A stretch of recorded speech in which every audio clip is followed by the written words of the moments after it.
Mr. Daniel Padilla abay wagi at mayroon pong plano na pumunta sa Seoul para sa kanyang pinaka-highlights ng kanyang karera. At ngayon, let's talk about this one, dahil usap-usapan po ngayon sa social media ang pangalan ng isang Daniel Padilla kung saan siya po ay isa sa mga napili or bibigyan ng award, Ang ilan sa mga awards nito ay sa Outstanding Asian Star sa 20th Seoul International Drama Awards dahil sa kanyang pagganap bilang Andres Malvar sa teleseryeng Incognito. So, para lang po sa kaalaman ninyo, ano nga ba ang Seoul International Drama Awards? Ang Seoul International Drama Awards or SDA ay isang prestiyosong taunang parangal na ginanap sa Seoul, South Korea na kinikilala ang galing sa telebisyon mula sa iba't ibang bansa sa buong mundo. Itinatag to noong 2006 at naging plataforma upang mabigyan ng pagkilala ang mga drama na nagpamalas ng mataas na kalidad mula sa teknikal, visual hanggang sa kahusayan sa pag-arte. Ang kategoryang Outstanding Asian Star ay tuon sa pagbibigay pugay sa pinakamahusay na pagganap ng mga artista mula sa Asia hanggang malaking karangalan para sa isang Pilipinong aktor na mapasama sa shortlist ng nominadong artista. Ayon sa iba't ibang mapagkakatiwalaang source, kabilang ang Philippine Star, ABS-CBN at When in Manila, official nang nakatanggap ng nominasyon si Daniel Padilla para sa Outstanding Asian Star dahil sa kanyang pagganap sa drama series na Incognito. Daniel Padilla has been nominated for the Outstanding Asian Star at the 20th Seoul International Drama Awards for his notable performance.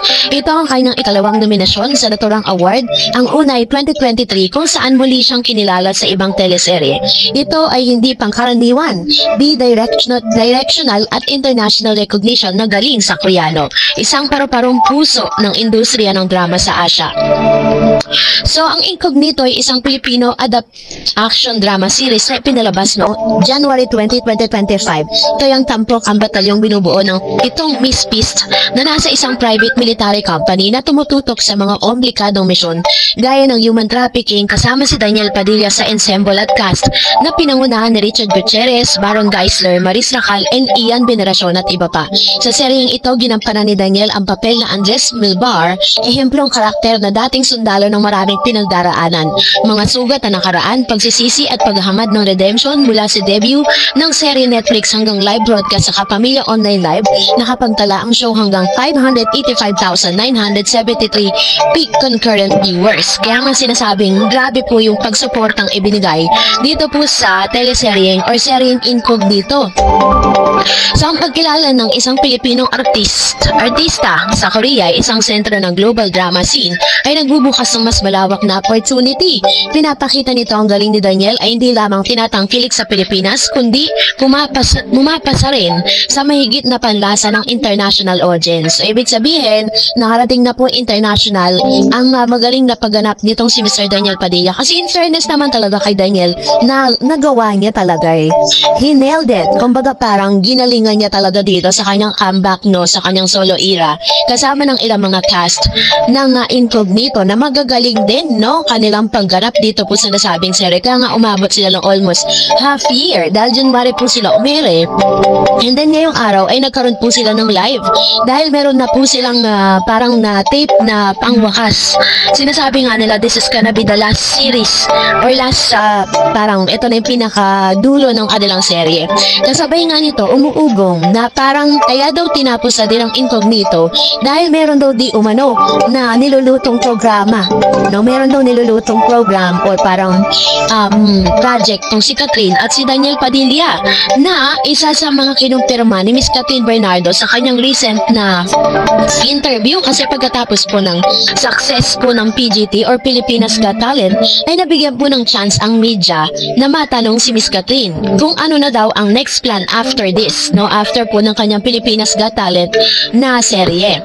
So dahil po dito, nag-ugat-ugat po yung kanyang naging statement patungkol sa bagay na ito at napagtagmi-tagmi ng mga netizen na kaya daw tinatapos na din kasi parang ito po ay ito ay isang simbolo na may bagong paparating na proyekto, maaaring si Daniel Padilla at Catherine Bernardo is totoo nga yung tinatawag na comeback po nila na project. Pero marami mang natutuwa dun sa balitang yun, pero marami rin namang hindi masyadong natutuwa kung magkakaroon man sila ng comeback. Alam niyo naman po yung pinagdaanan nila ngayon, di ba?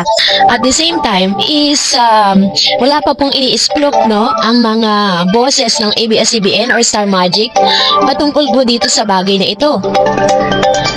Pero ngayon pa lang ay usap-usapan na po siya. At wala pa rin naman pong confirmation kung ano nga ba talaga ang proyektong gagawin nilang dalawa. Kung totoo ba to or mas magfo-focus muna si Miss Catherine. Ito, panoorin natin. And then,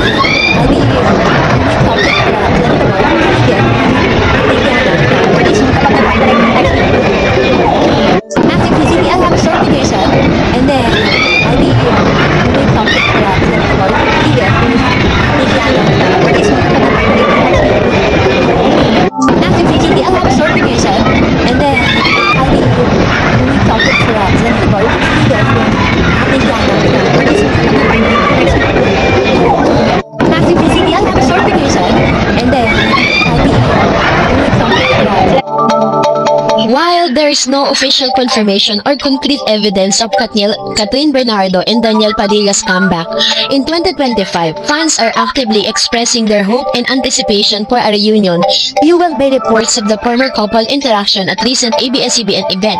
Despite their breakup in late 2023, speculation and fan theories about a possible reconciliation persist.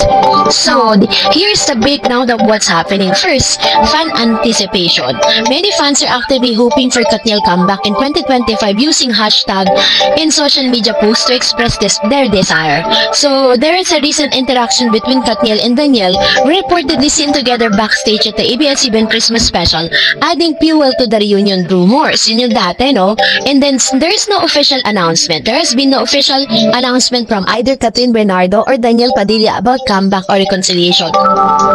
Catherine and Daniel, one of the most popular love team in the Philippines, ended the 11-year relationship in November 2023. And despite the breakup, fans continue to speculate about the possibility of future reconciliation or collaboration, especially given their past success as a love team. So yun po yung ilan sa mga usap-usapan ngayon sa social media. Although nagsalita na po si Catherine with regards dun sa bagong proyekto pagkatapos po ng PGT, wala pa naman po siyang kinukumpirma kung sino po talaga yung makakasama niya dun po sa movie. Pwede po kasi na yung movie na Elena pwede po kasi yun pero parang medyo mababago talaga yung magiging imahe ni Miss Catherine pag yun talagang ginawa niya kasi medyo yun medyo sensual, diba? So anyways, abangan na lang po natin ang ilan sa mga confirmation at ilan sa mga ilalabas pa na mga information with regards to that. So that's it for today. For more videos and updates, please don't forget to like and subscribe, and please don't forget to follow my Facebook page, Dar Eds TV. God bless everyone!